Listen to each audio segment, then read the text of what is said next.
It's 9 9. Shall we start?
So today we will start with this in this. Hello. We will. I hope I'm audible. Just put in chat box if your screen is visible. Sorry, there's network connection. So I didn't. Yeah, it's a presentation visible. Great.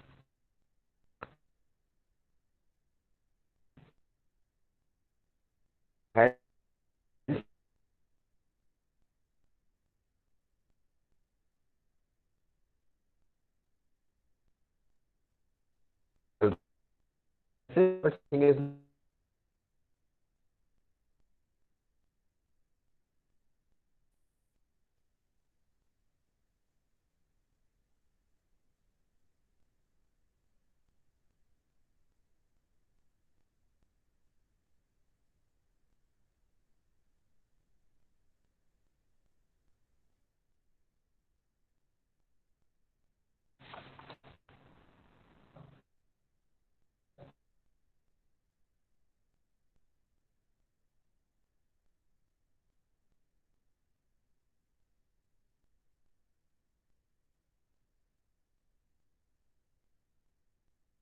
Homitas and we start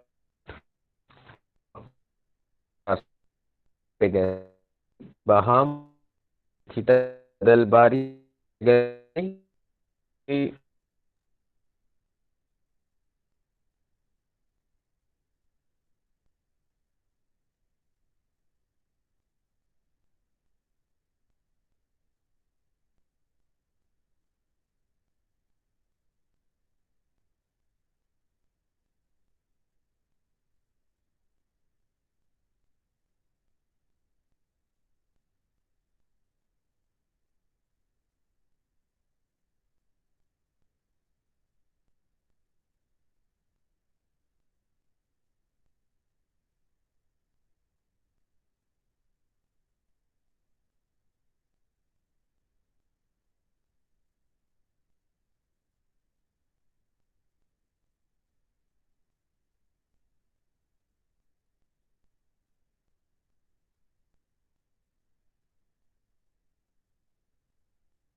I'm audible now. There is some network problem. Sorry. Kindly accept apologies.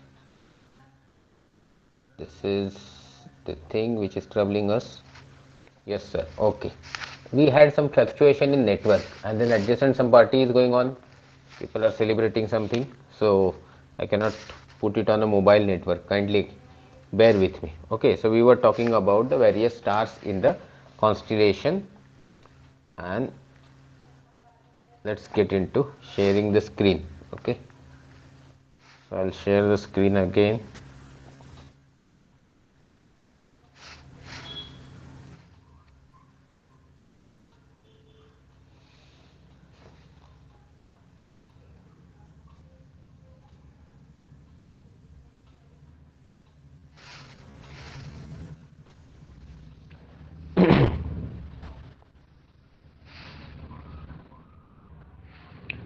So I was talking to you about deep sky objects located in the Pegasus constellation. So this is the one. Okay, this is basically Messier object 15 M15. Okay, NGC 7078. Now this particular object is a globular cluster. Okay, about 18 arc minutes. Now whenever I am giving these fine details to you, kindly remember that these details are given to you only just you can understand what does exactly arc minutes, what does exactly arc second, what is exactly arc degrees. So here we are talking about Messier object 15, which has got 18 arc minutes size on celestial sky. It has an apparent magnitude of 6.2 mag and about distance of 33,600 light years. Absolute magnitude is minus 9.2. Now what is apparent, what is absolute? Absolute is something which is located when it is placed at a 3.2 parsec. Okay, but when we talk about the apparent magnitude, that is visual magnitude, 6.2 means it can be seen through the binoculars very nicely. Now its size is 3,60,000 times brighter than the sun.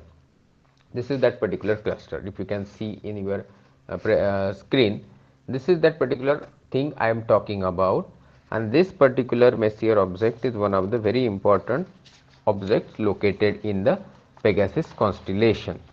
Now when we give the details about this particular things, or you all are now going habitual to search the details into the internet, Wikipedia and so many others, time and date, there is one site. So basically this particular M15 is believed to be 12 billion years old, when we have already studied that universe is 13.8 billion years old. This is one of the known oldest globular cluster, and it contains approximately 1 lakh stars. That is the beauty of the globular cluster. We have two types of cluster: open cluster, globular cluster. Globular cluster, the number of stars are very high in the number. Now M15 contains two bright stars, that is M15X1 and M15X2. Okay, it has got something more too also. It is a Peas-1, that is a planetary nebula discovered somewhere in the 1928. But now we will not get into that because the nebula has apparent magnitude of 15.5. I will not be discussing much of the stars, constellation, stars, nebulas, galaxies. We are my telescope is not giving me of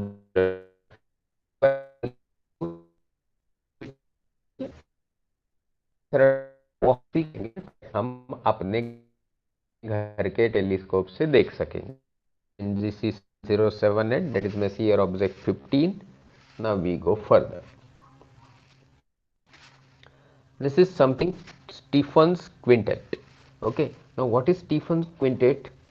We have to understand very important thing. I don't know whether I am audible or there is some network fluctuation in voice is breaking.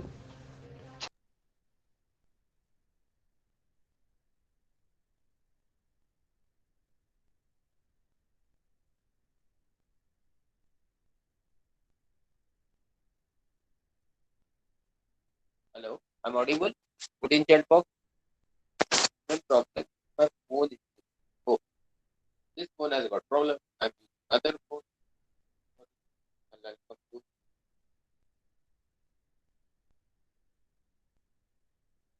I don't know whether this phone has got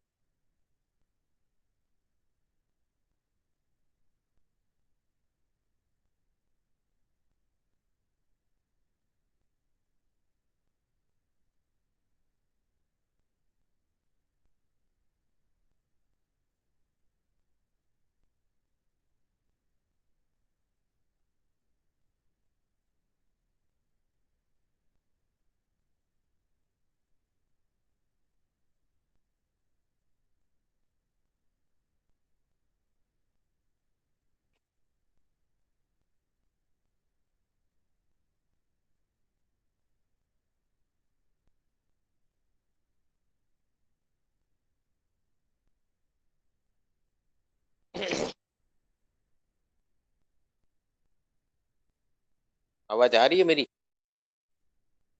तो chat box में लिखना पड़ेगा आपको, बार बार मैं आपको तकलीफ दे रहा हूँ।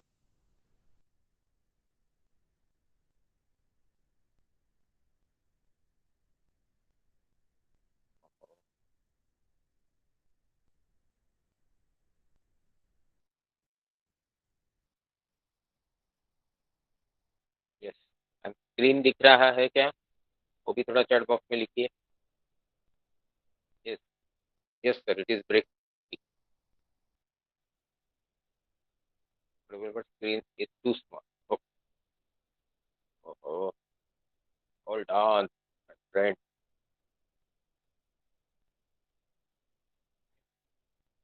बदल गया।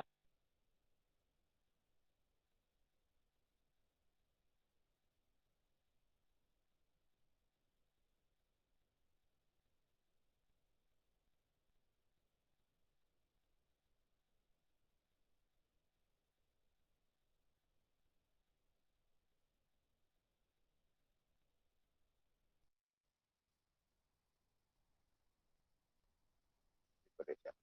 ये क्या?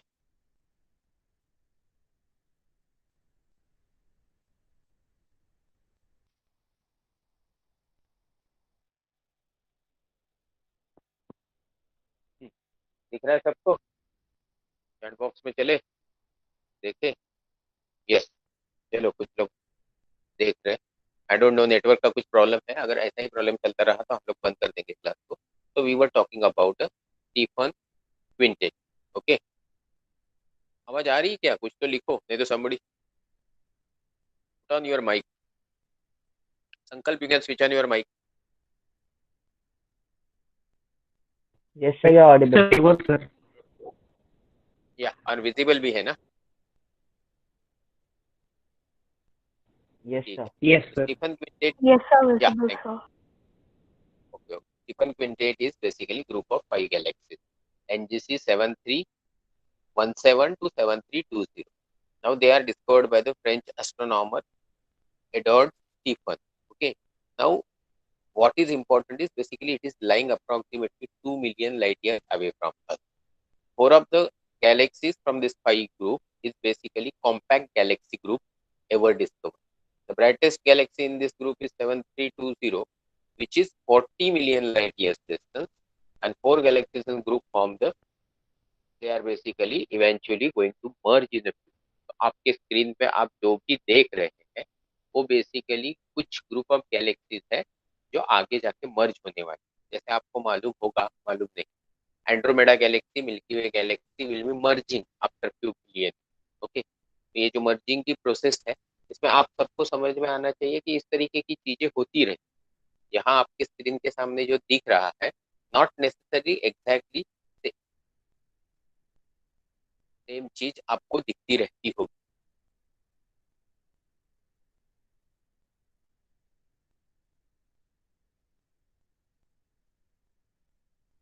जो आपकी स्क्रीन पे प्रेजेंटली दिख रहा है, नेटवर्क का प्रॉब्लम है।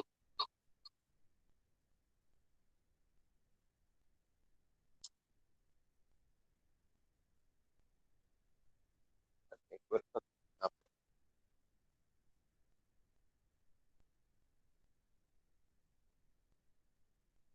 Not audible.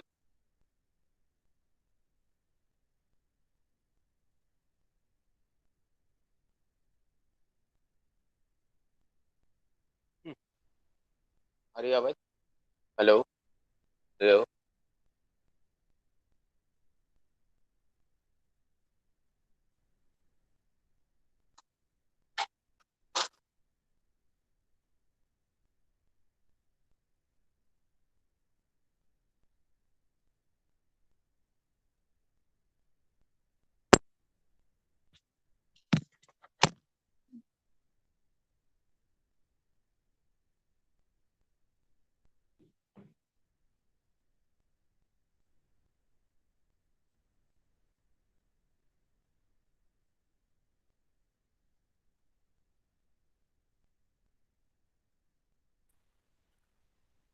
तो भाई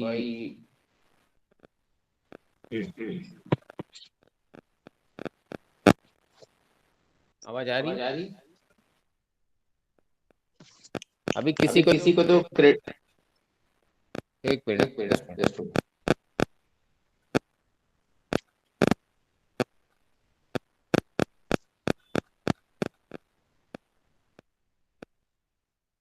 संकल्प एंड मंगलम मुक्ता, आपको थोड़ा तकलीफ करना पड़ेगा कि मैं मेरी एक सिस्टम को ऑफ कर रहा हूँ, यहाँ नेटवर्क का बड़ा प्रॉब्लम है।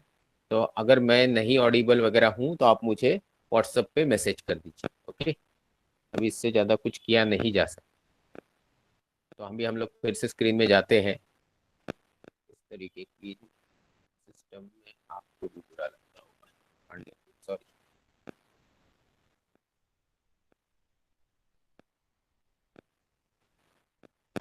So we were talking about Stephen Quintet। तो अभी आपको आवाज आ रही है, ऐसे में पकड़ के चलता हूँ।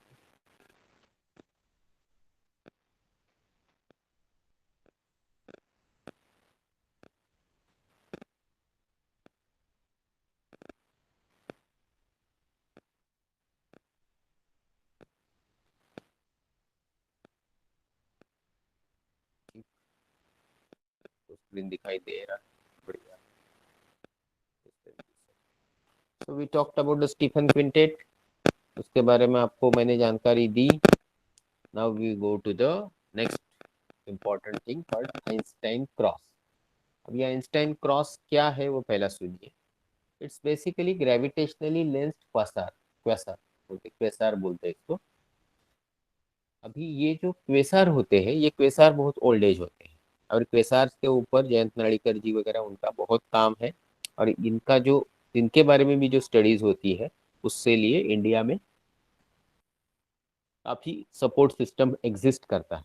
What is important about this particular Einstein quasar क्यों बोला जाता है? Because the phenomena of gravitational lensing is predicted by the general theory of relativity and which was originally postulated by the Albert Einstein. He realized that gravity would be able to bend the light। Okay, अभी इसी के ऊपर study किया था Arthur Eddington में, Arthur Eddington जी ने, जो उन्होंने सोलर इक्लिप्स के टाइम पे किया था। तो उसके कारण सोलर इक्लिप्स, जब टोटल इक्लिप्स था, तो उनको सन के पीछे एग्जैक्टली जो स्टार्स हो सकते थे वो स्टार्स भी दिखाई पड़े। बिकॉज ऑब्वियसली जो लाइट वहां से आ रही थी वो सूरज बेंड कर रहा था, तो उसकी वजह से वो तारे एग्जैक्टली पीछे होने के बाद भी थोड़ा बाहर होने के जैसे दिख रहे हैं। तो इस तरीके का जो ग्रेविटेशनल लेंसिंग नाम का फेनोमेना है, उस तरीके की चीजें क्वेसार्स जो उसके राइट बिहाइंड हचरास लेंस, मतलब वो गैलेक्सी है named after the American astronomer John Huchra. तो उस बेसिस पे इसको आइंस्टाइन क्रॉस बोला जाता है। Anyways, will not get into this much details. अभी यहाँ जो आपको दिखाया है that is the little Sombrero galaxy. पहले मैं देख लूं, मीटिंग चल रहा है और आपको सब दिख रहा है। चैट बॉक्स को देखना पड़ेगा, आवाज तो पहुंचेगा नहीं। ओके, तो बीच बीच में कोई बोलेगा मुझे कि it's visible, Audible? Yes sir, Audible now. Thank you. या थैंक यू। सो हम बात कर रहे थे कि अगर हम बात करें इस गैलेक्सी की, तो ये गैलेक्सी बहुत इंपॉर्टेंट है। ओके, ये जो गैलेक्सी है ये कॉन्स्टिलेशन पेगासस जो कॉन्स्टिलेशन है उसमें ही है। मैग्नीट्यूड 11.6 के आसपास है, 40 मिलियन लाइट ईयर्स लोकेटेड है। अभी इतना इम्पोर्टेंट क्यों है? क्योंकि it resembles to the Sombrero galaxy. अभी आप बोलेंगे सम्बेरो क्या होता है?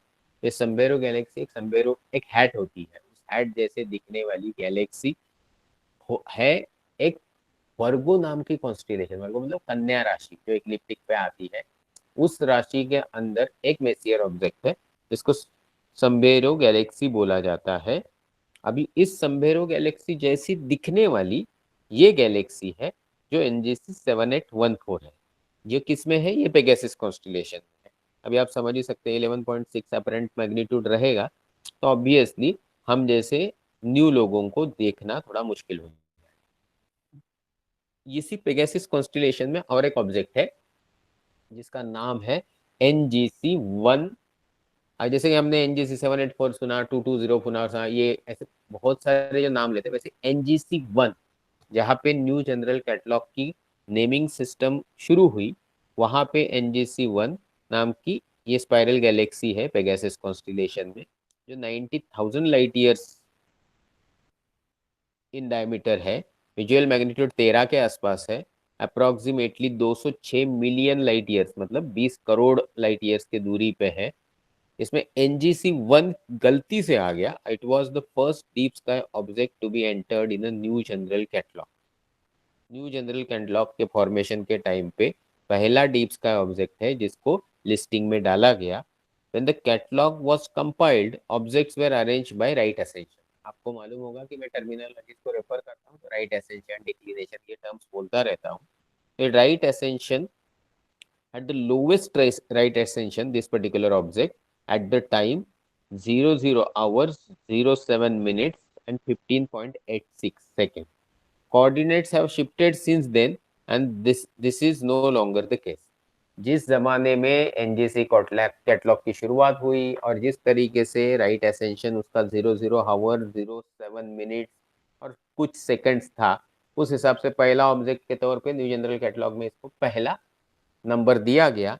पर धीरे धीरे द कोऑर्डिनेट्स हैव शिफ्टेड और शिफ्ट होने के कारण आज इस तरीके से एक्चुअली NGC 1 ये नहीं, बट उसको नाम दिया गया तो वो है NGC 7725 बोलिए, NGC 7753, ऐसे बहुत सारे ऑब्जेक्ट या सुपरनोवा SN 2006 2006A जो 2006 जनवरी में देखा गया था इन NGC 7753, ये भी पेगासस कॉन्स्टिलेशन में आता है।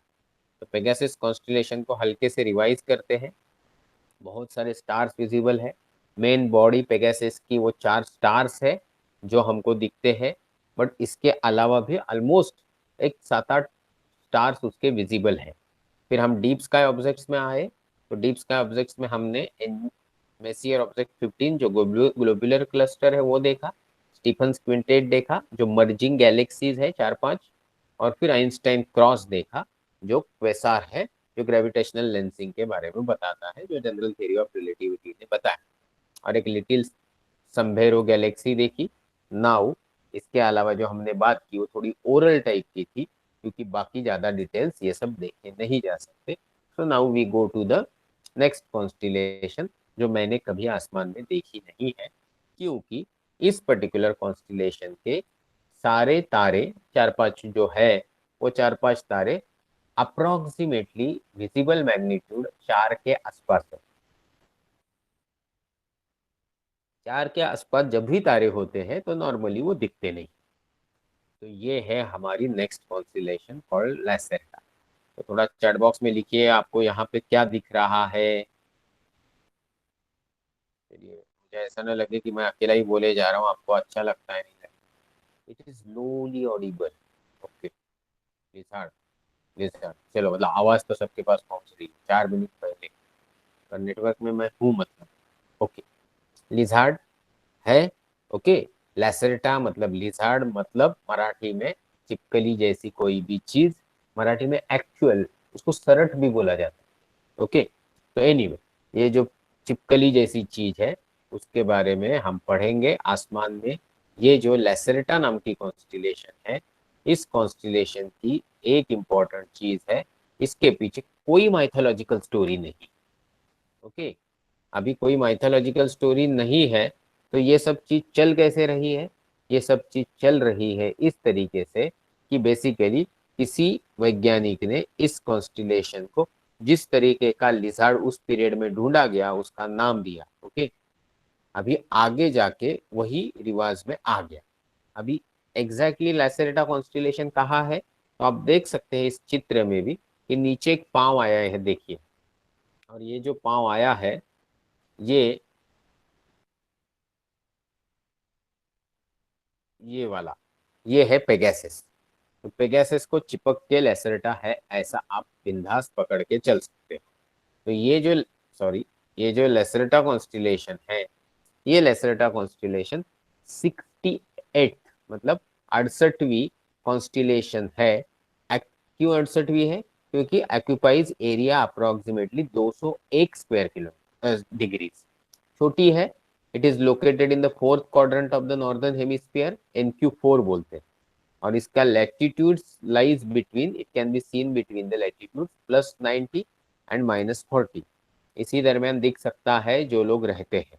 नेबरिंग कॉन्स्टिलेशन जैसे मैंने आपको बताया, वैसे एंड्रोमेडा बगल में है, कैसियोपिया बगल में है, सेफियस बगल में है, साइगिनस बगल में है, और पेगासस बगल में। Lacerta belongs to this family of constellations. It has got one very important star with a known planet, contains no Messier object, and brightest star Alpha Lacerti is approximately 3.76 magnitude. अभी ज़्यादा इसमें बात करेंगे नहीं, क्योंकि alpha beta ये दोनों तीनों जो जितने भी यहाँ दिखाए गए हैं, जैसे इस चित्र में ज़्यादा अच्छे से नहीं दिख रहा है, फिर भी दिखा देता हूँ। ये लैसेरेटा है, अल्फा बीटा, फिर नीचे कुछ अलग सिस्टम भी यूज किया गया है जिसमें 1 2 3 नेमिंग सिस्टम भी है। इस पर्टिकुलर कॉन्स्टिलेशन को हम लेते हैं, तो यहाँ पे ये लैसेरेटा है। और ये जो घना सा पैटर्न दिख रहा है आप लोगों को, ये basically arm of the Milky Way galaxy. अभी इसके ऊपर ज्यादा अभी बात नहीं करेंगे, just we will leave it here, और हम चलेंगे थोड़ा आगे जहाँ पे ये सारी चीजें अच्छे से हम देख पाए। So we'll go to the next part. ये जो इंटरनेशनल एस्ट्रोनॉमिकल यूनियन के तरीके से हम देखते हैं, तो इसमें आपको अल्फा बीटा बहुत अच्छे से दिखेंगे, पर जब से कि आप देख सकते हैं वो मैग्नीट्यूड इसका इतना छोटा है। ये देखिए जो आप अभी देख रहे हैं, ये 1 नंबर 2 नंबर की मैग्नीट्यूड, और उस हिसाब से अगर पेगासस के तारे देखेंगे तो 2-3 मैक तक आते हैं, जबकि उसी से कंपेयर करेंगे इसको तो इनमें सिर्फ अल्फा 3.76 मतलब 4 के आसपास है। ओके, दिस अल्फा इस टाइप की मैग्नीट्यूड का है, but normally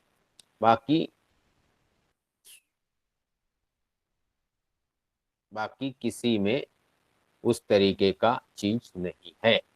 okay, so let's go to the Lacerta constellation detail. Okay, हमने ये बहुत सारी चीजें पढ़ी। पॉलिस एस्ट्रोनॉमर जो था जोहानस हेवेलियस, उन्होंने 1687 में इसको क्रिएट किया। Okay, faint constellation sometime refer to as little Cassiopeia because it has got brightest star form a W shape. जैसे हमने वहां पे कोई लिजार्ड दिखाया, वैसे ही वो एक्चुअली देखने जाएंगे तो थोड़ा एम जैसा भी दिखता है, इसलिए उसको लिटिल कैसियोपिया, डब्ल्यू भी बोल, WM एक जैसे ही है। Lacerta contains one formally named star, the star name approved by the International Astronomical Union. Okay, ये जो लैसरेटा है इसमें एक ईवी लैसरेटा नाम का भी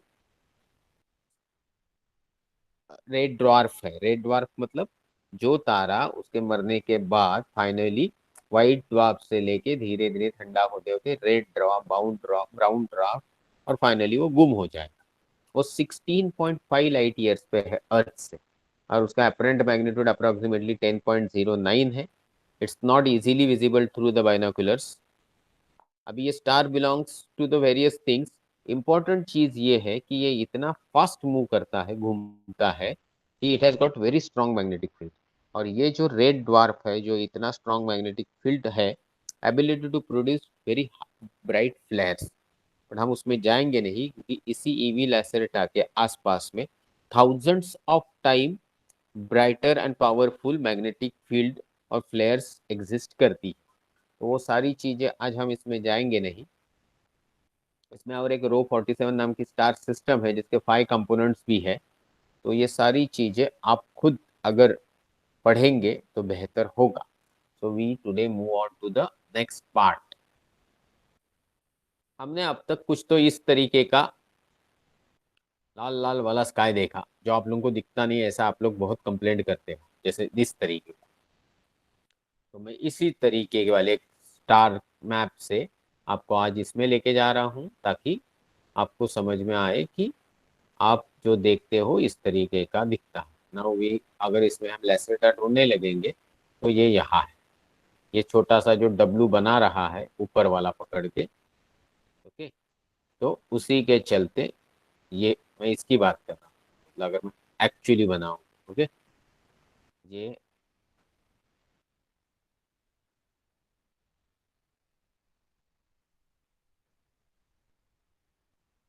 तो ये जो बना इसको हम आगे लेके जाते हैं और will come to today's general topic. और उसके पहले मैं चैट बॉक्स में जाना चाहता हूँ कि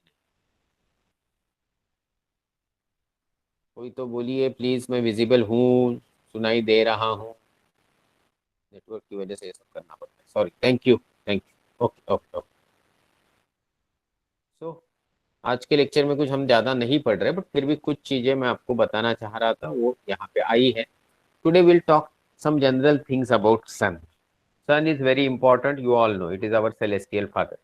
मैं तो सब जगह ऐसे ही इनका जिक्र करता हूँ। सूरज नहीं होता तो हम, पृथ्वी नहीं होती और हम भी नहीं होते। बट इसकी जो कुछ इंपॉर्टेंट फैक्ट्स है जो जब एज एस्ट्रोनॉमी स्टूडेंट आप पढ़ेंगे तो आपको बहुत मजा आए। हमने सबने जाना कि भाई जो सन है उसकी पूजा करते हैं लोग, उससे डरते हैं, उसके इक्लिप्स यानी ग्रहण जो होता है, धूप छाव वाला खेल, उससे तो लोगों को बहुत ही ज्यादा एलर्जी है। बट उससे रिसर्चर्स को काफी फायदा भी होता है क्योंकि कुछ फंडामेंटल लेवल के जो रिसर्च होते हैं उसमें उसकी जरूरत होती है। अभी ये सबको पता है कि अगर सूरज नहीं होता तो एनर्जी पृथ्वी तक नहीं पहुंचती, वेजिटेशन ग्रो नहीं होता, तो एनिमल्स खा पी नहीं पाते, तो एनिमल्स भी नहीं। as our scientific knowledge has increased, so too has our understanding of Earth is not a mere piece in a large structure. We know as a solar system. What we also discovered that although other planets and bodies in the solar system may not possess life, the sun is also influential to them. यहाँ जो आपको दिख रहे हैं वो solar flares, prominence बोलते हैं। Okay, यहाँ जो दिख रहे हैं इसको मैं आपको थोड़ा दिखा रहा हूँ, ये बेसिकली सन स्पॉट। ये कुछ अलग टाइप की इमेज है, वही चीज को आप बोलेंगे सनस्पॉट कहाँ है, तो actually oh sorry, colour pen का चेंज करना पड़ेगा। टेम्पररी में ये कर देता हूँ, ये बाहर जाने का कुछ काम करेगा। ठीक, हाँ, तो मैं बात कर रहा था इसकी। ये सनस्पॉट, ये सनस्पॉट, ये सनस्पॉट, ये सनस्पॉट, ये सनस्पॉट। मतलब जैसे कि हम लोग, ऐसा हमको किसी ने बताया था तो मैं आपको बताना चाहता हूँ कि मतलब सन स्पॉट पे आप ऐसे गर्मी की छुट्टियों में जा सकते हैं क्योंकि वहाँ ठंडा रहेगा। कितना ठंडा रहेगा? तकरीबन 500 डिग्री कम टेम्परेचर रहेगा। मतलब अगर सूरज के एक जगह पे जो ब्राइट दिख रही है, सपोज इस फ्लेयर के आसपास अगर 5,500 डिग्री सेंटीग्रेड है, तो ये जो काला स्पॉट दिख रहा है, मतलब ये वाला स्पॉट, यहाँ पे तकरीबन रहेगा 5,000 डिग्री सेंटीग्रेड। तो 500 डिग्री सेंटीग्रेड का फर्क, मतलब आप वहाँ पे छुट्टियां मनाने ठंडी जगह जा सकते हो, ऐसा किसी ने बताया था। It was very cheap joke, but फिर भी था। तो ऐसा ये जो सूरज है इसके बारे में जो बहुत सारी इंपॉर्टेंट फैक्ट्स है, उसके पहले हम जान लेते हैं उसके स्ट्रक्चर के बारे में। This you should know. ये मैं सनस्पॉट की बात कर रहा था जो एक्सट्रीम राइट में आपको दिखाया है मैंने। चेंज कर लेता हूँ फिर से।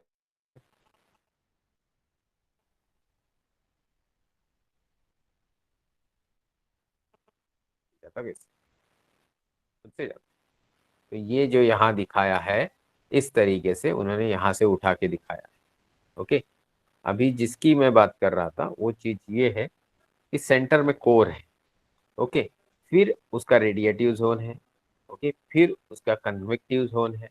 ऐसे करते करते टेम्परेचर बढ़ते बढ़ते कम कम होते होते ऊपर तक आता है। फोटोस्फेयर है,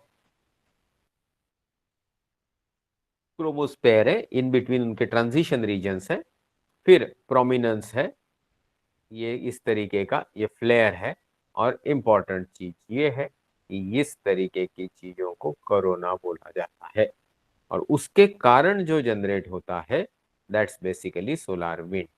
और इसके कारण हमको पोलर रीजन में कभी कभी अरोराज यानी कलरफुल पैटर्न दिखने मिलते हैं एंड दैट्स कॉल्ड कोरोना।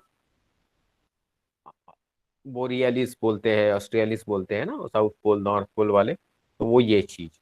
अभी हम इसमें ज्यादा जाएंगे नहीं, will just come out of this.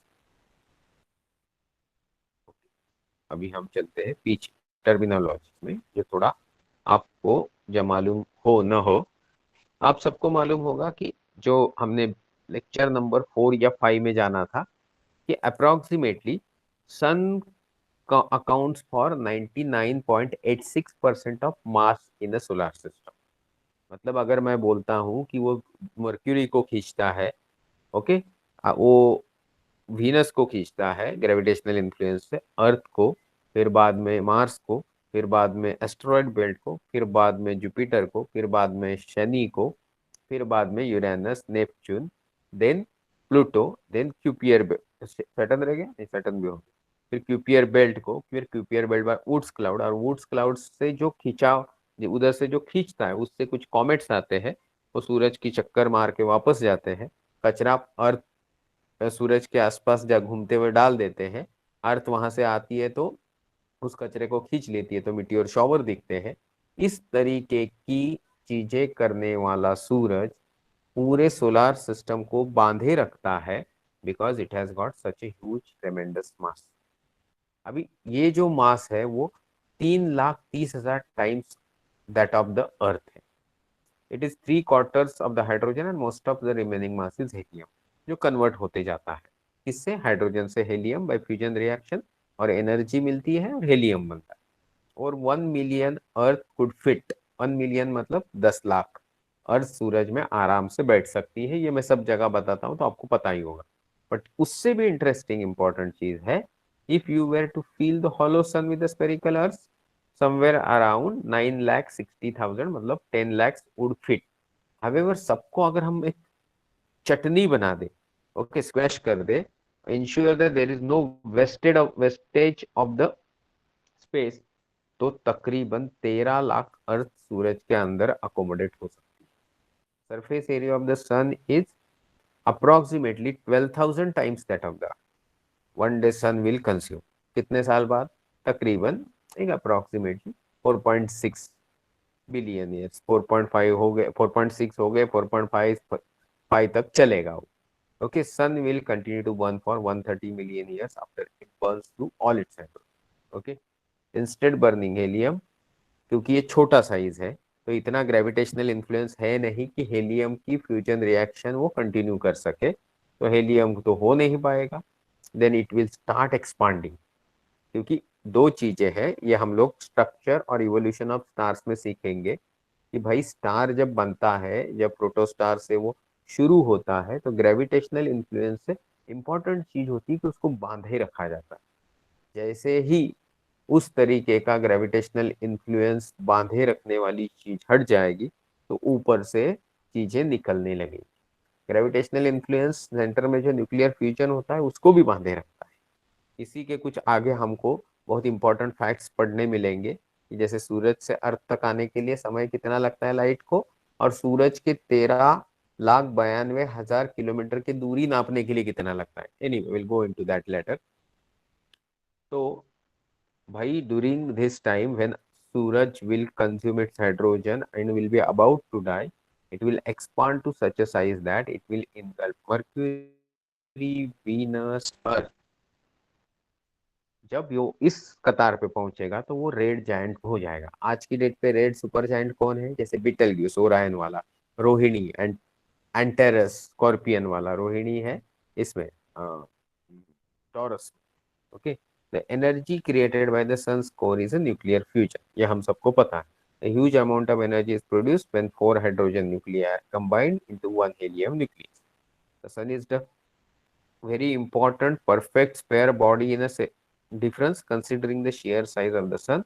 There is only 10 kilometer difference in the polar and equatorial diameters. अभी ये आपको समझना थोड़ा जरूरी हो गया है। कहना क्या चाह रहे, कोई चीज जब घूमती है, जैसे सूरज भी घूमता है खुद के एक्सिस के अराउंड, सूरज भी घूमता है मिल्की वे के सेंटर के अराउंड। ओके, जैसे पृथ्वी घूमती है खुद के एक्सिस के अराउंड, पृथ्वी घूमती है सूरज के अराउंड, जैसे चंद्रमा घूमता है पृथ्वी के अराउंड। तो ये इस तरीके की चीजें जो है, अभी सूरज जब खुद के अराउंड घूमेगा तो ऑब्वियसली धीरे धीरे धीरे वो चपटा हो जाएगा और उसका डायमीटर, इक्वेटोरियल डायमीटर बढ़ना चाहिए, बट ऐसा नहीं हो रहा है क्योंकि उसका घूमने का स्पीड जो है वो काफी संयम या सिस्टमेटिक है।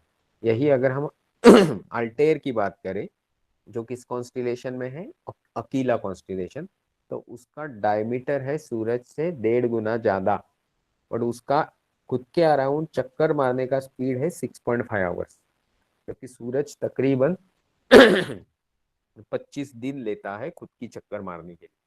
तो ये जो अल्टेयर का श्रवण नाम का जो तारा है, उसका प्रॉब्लम ये है कि इतने तेज रफ्तार से घूमते घूमते वो पोलर रीजन में चपटा होते चला है और डायमीटर, इक्वेटोरियल डायमीटर उसका बढ़ने लगा है। सूरज के साथ ऐसा नहीं हो रहा है, यही हमने इस पर्टिकुलर पॉइंट में पढ़ा। तो अभी हम आगे चलते हैं। The sun is travelling at 220 kilometre per second. जिनको इंटरेस्ट है वो सब दो चार चीजें आप कैलकुलेट कर ही लो। इस पृथ्वी के ऊपर बैठ के अगर आप अब मेरा लेक्चर सुन रहे हैं तो आपकी अभी की प्रेजेंट रफ्तार क्या है इन स्पेस, कौन सी रफ्तार है आपकी। पहले तो आप शांत बैठ के लेक्चर सुन रहे हो तो आपकी कोई डायरेक्ट रिलेटिव मूवमेंट नहीं है अर्थ के सरफेस के ऊपर, बट अर्थ का सरफेस घूम रहा है क्योंकि अर्थ रिवॉल्व हो रही है, रोटेट हो रही है। तो अर्थ खुद के एक्सिस के अराउंड घूम रही है, उसका एक आपका स्पीड है। अर्थ सूरज के अराउंड घूम रही, उसका एक स्पीड है। Solar system milky Way Galaxy में घूम रही, उसका एक स्पीड है। और ये सारी चीजें हबल्स लॉ के हिसाब से एक्सपांड हो रही है, उसका भी एक स्पीड है। तो हबल्स लॉ में जाने की जरूरत नहीं है, टेम्पररी आप इतना समझो कि 3 स्पीड जो है घूमने का पृथ्वी का एक्सिस के अराउंड, पृथ्वी का सूरज के अराउंड, और सूरज का मिल्की वे में, इन सब की टोटल मार के आप मुझे बताने की कोशिश कर सकते हैं कि हम जब बैठे हुए होते हैं तो एक्चुअली कितने मूव में स्पीड में चलते हैं। विल आप जिनको इंटरेस्ट है वो कैलकुलेट करें प्लीज, अभी नहीं, होमवर्क के तौर पर। The sun will eventually be of size of the earth. जब सन उसकी रेड जायंट फेज कंप्लीट करेगा वो कोलैप्स हो जाएगा and this huge mass will be retained but it will come to the volume of the earth. When that happens it will be known as a white dwarf. आपने थोड़ी देर पहले मेरे मुंह से ये शब्द सुना होगा कि व्हाइट ड्वार्फ नाम की कोई चीज होती है, वो बाद में रेड, फिर ब्राउन, फिर फाइनली गुम होने वाली ब्लैक जैसे ड्वार्फ बन जाएगा। इट टेक्स 8 मिनट्स, हमको पता है, light to reach to the earth from sun, but average distance between this two bodies is 150 million, मतलब 15 crore kilometre. Light travels at 3 lakh kilometre per second और 500 सेकंड लेती है, मतलब 8 मिनट 20 सेकंड। अभी यही the energy can reach in mere minutes but it takes millions of years to travel from the sun's core to its surface. मैंने सूरज का diameter बताया 13,92,000, मतलब 14 लाख किलोमीटर पकड़ी। रेडियस कितनी हुई 7 लाख किलोमीटर। अभी कोर से जो nuclear furnace 1.5 crore degree centigrade पे चल रहा है, उधर से जो ऊर्जा का निर्माण हुआ, वो जो ऊर्जा का फोटोन निकला, वो सरफेस पे आने के लिए लाइट के स्पीड से जाएंगे तो कितना समय लगना चाहिए, नॉट मोर देन 5-6 सेकंड, है ना। नहीं 5 क्यों, 3, 3.5, तो 2.25 सेकंड। बट जबकि कोर से निकली हुई ऊर्जा को, रेडिएशंस को सूरज के सर तक, सरफेस तक पहुंचने में मिलियंस ऑफ साल लगते हैं। अब ये क्यों लगते हैं वो आप थोड़ा इंटरनेट पे ढूंढिए, आपको समझ में आ जाए। Now will go to the next. मुझे मालूम है आज हम थेरोटिकल ले रहे हैं तो आप थोड़ा बोर हो रहे होंगे, बट कांट हेल्प इट, उसके पहले मैं थोड़ा एक बार चैट बॉक्स में जाके देख लेता हूँ, आवाज विवाज सुनाई दे रही है क्या।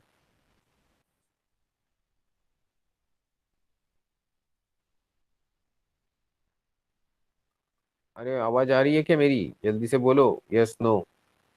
Okay yes clear okay. किसने, श्लोक, हाँ। अरे श्लोक, क्या हो रहा है ना कि वीडियोस अपलोड करने के लिए मुझे वक्त नहीं मिला, सर भी बिजी थे तो उन्होंने किए नहीं, तो शायद आपको हम दे देंगे, we will share it with you, don't bother okay. तो we are very much interested कि आप सब लोग उसको सुने बार बार, मैं खुद भी सुनता हूँ, बहुत सारी चीजें मैं भी पढ़ पढ़ के आपको पढ़ा रहा हूँ, तो आपको वो सब अच्छा लगे तो आप चिंता मत करिए, आपको वो शेयर किया जाएगा। Now come to the other part, the sun is half way through its life, 4.5 billion years खत्म हो गए। The the sun has burn off around half of its hydrogen store. अभी ये सारी जो चीजें हैं, ये सारी चीजें आप खुद नेट पे क्रॉस वेरीफाई करेंगे। Distance between Earth and Sun changes. This is because Earth travels on a elliptic orbit path around Sun.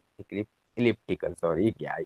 The distance between the two ranges from 147 मतलब 14.7 crore kilometre to 15.2 crore kilometre. Distance between them is one astronomical unit, that is AU. Sun rotates in opposite direction to the Earth, with the Sun rotating from west to east instead of east to west like Earth. ये उन एक दूसरे से उल्टे घूमते हैं, ये हमको याद रख, मतलब आपको याद रखना चाहिए। The sun rotates more quickly on its equator then its does on the poles, this is known as a differential rotation. Gaseous है ना, गैसियस गोला है तो ऑब्वियसली इस तरीके की हरकत वो कर सकता है, सॉलिड गोले इस तरीके से नहीं कर सकते। The sun has powerful magnetic field and the magnetic energy is released by the sun during the magnetic storms. Solar flare occur, which we see on Earth as a sunspot. Sunspots are dark areas and sun surface caused by the magnetic variation. The reasons they appear dark is due to their temperature being much lower than the surrounding areas. अभी मैंने ये चीज आपको explain की थी, temperature inside sun can reach 15 million degree. Okay 15 million degrees मतलब 1.5 crore degree centigrade. कहाँ की बात कर रहे हैं, temperature inside sun. Energy is generated through nuclear fusion and this is when the hydrogen converts to the helium. Because objects generally expand, the sun would explode like a enormous enormous bomb if it wasn't there bounded by the gravitational pull. ये मैंने आपको बताया। The sun generates solar winds. These are the ejections of plasma, extremely hot charged particles that originate in a layer of the sun known as a corona, and they can travel through the solar system up to 450 kilometers per second. Atmosphere of sun is composed of three layers: photosphere, chromosphere, and the corona. Sun is classified as a yellow dwarf star. It's a main sequence star with a surface temperature 5000 to 5700 degrees centigrade. And the corona borealis and aurora australis, oh corona, aurora, sorry, aurora borealis and aurora australis are caused by the interaction of the solar wind with the earth atmosphere. Okay, so this is what we have said. These are the certain facts, terminologies which I wanted you to be aware of when we are talking about the sun. अभी आपको वैसे ही हमने काफी समय cross किया है, but मेरी तरफ से माफी, क्योंकि आज मैंने आपका बहुत समय वेस्ट किया because of network problem, because of some system problem. तो बहुत दिन से मैं ये इंतजार कर रहा था कि लास्ट 5 मिनट बचे हुए हैं। Sir also please send what all homework we have to do. मोटे जी सब कुछ आपके ग्रुप में double double triple triple upload किया है, आप उसको इस्तेमाल कर लीजिए। फिर भी कुछ डाउट हो तो आप ग्रुप में मैसेज कर दीजिए। मैं इसकी बात कर रहा था कि आपके और कुछ डाउट्स है तो प्लीज पूछिए। आपको अगले लेक्चर में मैं समराइज करूंगा कि हमने पहला लेक्चर, दूसरा लेक्चर, तीसरा लेक्चर, चौथा लेक्चर, पांचवा, ये पहले 5 थे। फिर हमने आज 5 खत्म किए, 6, 7, 8, 9, 10। ये 10 लेक्चर का कभी तो हमको रिवीजन लेना है, उसके ऊपर एक ओरल एग्जाम लेना है, उसके ऊपर एक रिटर्न एग्जाम लेना है। तो एटलीस्ट चैट बुक्स में अभी आपके कुछ डाउट्स है तो प्लीज पूछिए, क्योंकि एक्चुअली आप लोग हो बहुत कम, बट एक इम्पॉर्टेंट चीज है, जैसे कि देखिए कौन कौन है, आयुष, गुरुवेश मतलब आकांक्षा है, अविरत है।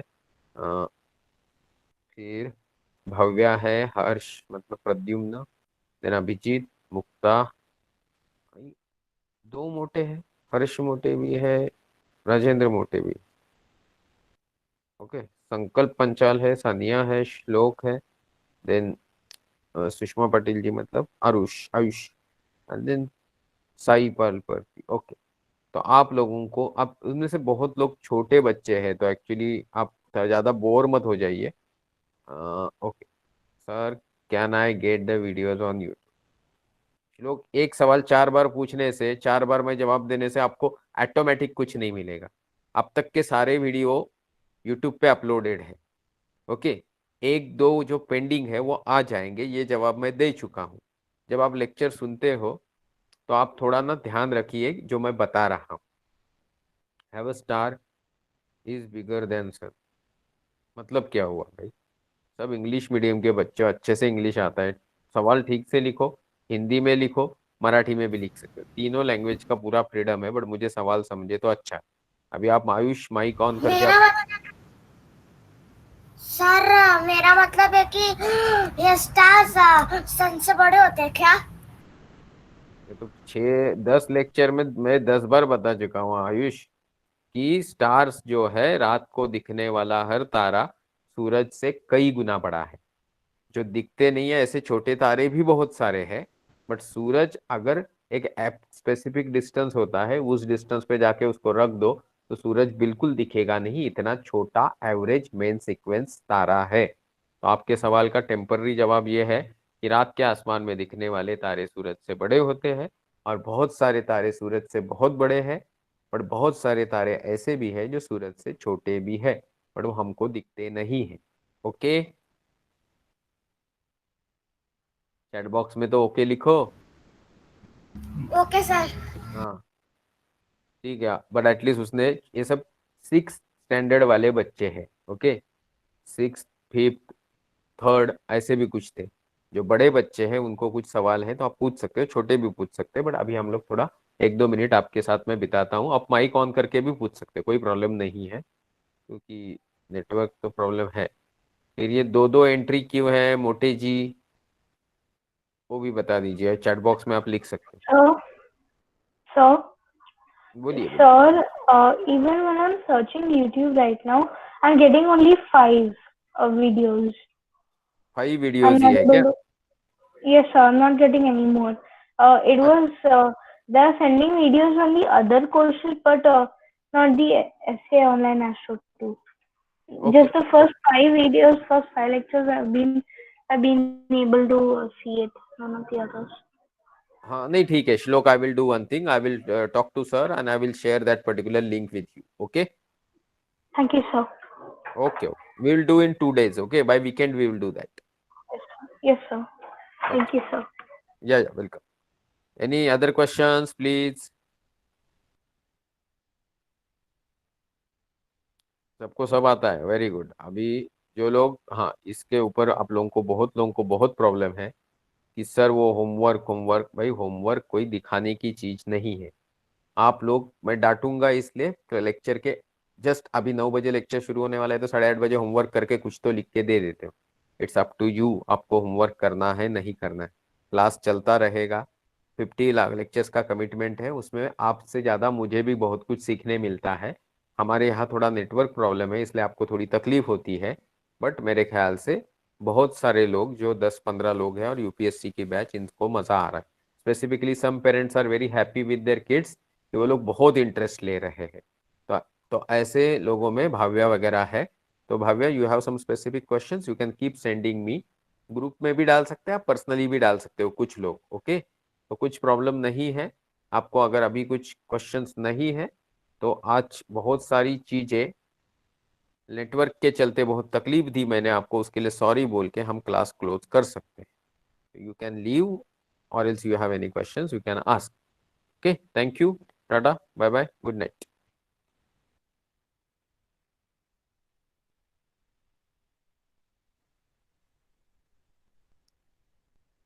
Okay, you can leave the meeting. Thank you.